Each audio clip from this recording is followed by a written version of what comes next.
بسم الله الرحمن الرحيم. اللهم صل وبارك على سيدنا محمد وآله أجمعين. صلوا عليه. مساكم الله بكل خير. عدنا والعود أحمدي. طبعا بعد الإجازات ورمضان والأعياد الله يتقبل من الجميع الطاعات. حننزل إن شاء الله مرتين في الأسبوع. مرة إن شاء الله حيكون يوم الاثنين، حيكون يوم مفتوح، مخبوزات، معجنات، ترشيات، إدامات، يعني أي حاجة تخطر على بالي حنزل لكم هي بأمر الله.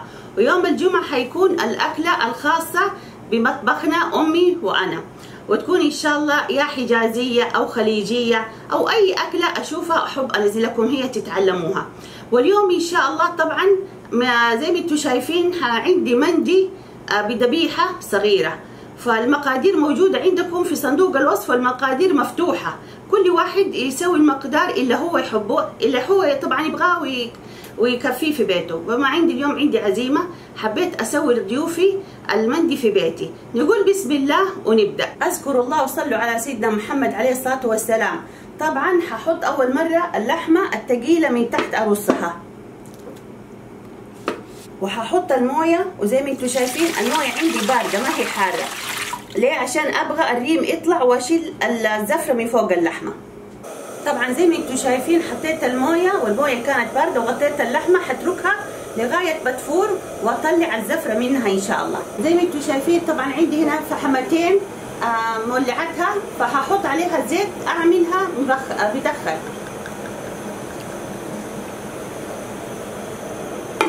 وحقفل عليها. واذكروا الله وصلوا على سيدنا محمد عليه الصلاه والسلام. زي ما انتم شايفين طبعا بدات الزفره تطلع حقت اللحمه، حشيلها كلها، وبعد كده ان شاء الله هحط البهارات واغطي على اللحمه، اتركها لغايه ما تستوي.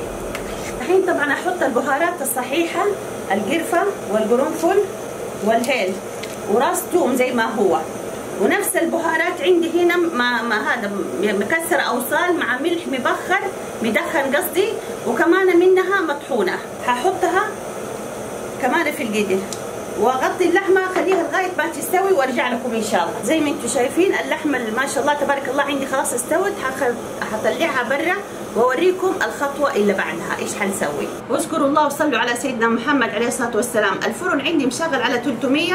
زي ما انتم شايفين انا حاطه اللحمه في الصواني، عندي نفس البهارات المطحونه مع الملح المدخن، حرش اللحمه بيها، وكمان عندي لون الزعفران حليته بشويه مويه، حرش برضو ادهن اللحمه بيها. نقول بسم الله.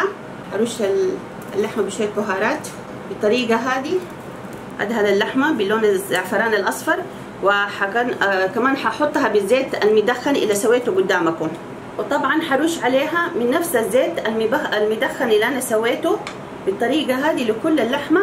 طبعا بدي اقول لكم شغله، طبعا الكبده عندي حقه الخروف انا اخذتها وحطيتها في قدر، وحطيت عليها من نفس المسلوقه وسلقتها لمده 15 دقيقه. ليه ما حطيتها في نفس القدر؟ عشان لا تغمق المسلوقه عندي. خلاص دحين اقفل على اللحمه وهحطها في الفرن ان شاء الله. طبعا حبايبي زي ما انتم شايفين قطعت الكبده شرايح، حروش عليها من نفس البهارات بالطريقه هذه، وهحط عليها كمان شويه من الزيت المبخر، بدخن كله نفس الطعم والمعنى، وهحطها طبعا في الفرن كمان.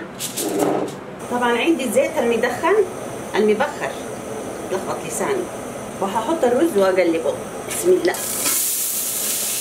بعد ما قلبت الرز ل5 دقائق مع الزيت، دحين هحط المسلوقه، وتكون المسلوقه تغطي الرز فوق الرز كده ب2 سنتي. بسم الله الرحمن الرحيم. لا اله الا الله. طبعا يا جماعه لكل كاسه رز كاستين مسلوقه، نفس الكاسه ونفس الحجم والمقاس. ما شاء الله لا قوه الا بالله. زي ما انتم شايفين شرب المسلوقه. طبعا المسلوقه ترى انا صفيتها يا جماعه. انا هحط فلفل، هذا اختياري اللي بده يحط، وهحط شويه عليه من لون الزعفران، ارش بالطريقه هذه، وحسيبه على الهدوء لغايه ما يستوي ان شاء الله، وارجع اوريكم كيف. طبعا على فكره يا جماعه اللحمه اللي حطيتها في الفرن قبل التقديم حكشف القصدير وهحمرها من فوق، اديها اللون الذهبي. ما شاء الله لا قوه الا بالله. شايفين كيف الرز؟ اللهم صل على سيدنا محمد استوى. هطلع حبات الفلفل وحغرف واوريكم كيف ان شاء الله. ما شاء الله لا قوه الا بالله. زي ما انتم شايفين عندي ما شاء الله المندي اللهم صل على سيدنا محمد. لا تنسوا ذكر الله يا جماعة. أرص اللحمة عليه ما شاء الله، لا إله إلا الله، عليهم بالعافية إن شاء الله، ما شاء الله تبارك الله. طبعا التزيين النهائي أهم حاجة في الطبق. طبعا أرص الكبدة حوالينه ما شاء الله، لا قوة إلا بالله. لو تشموا الريحة، اللهم صل على سيدنا محمد، من الآخر. طبعا شرايح الطماطم والليمون ما ننسى، ما شاء الله تبارك الله.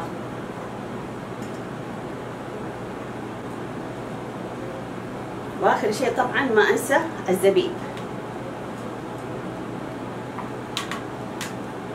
هذا تبس المندي سويناه في بيتنا طريقتنا، ان شاء الله يا رب يكون الطريقه بسيطه وخفيفه، وجربوها حتعجبكم كثير.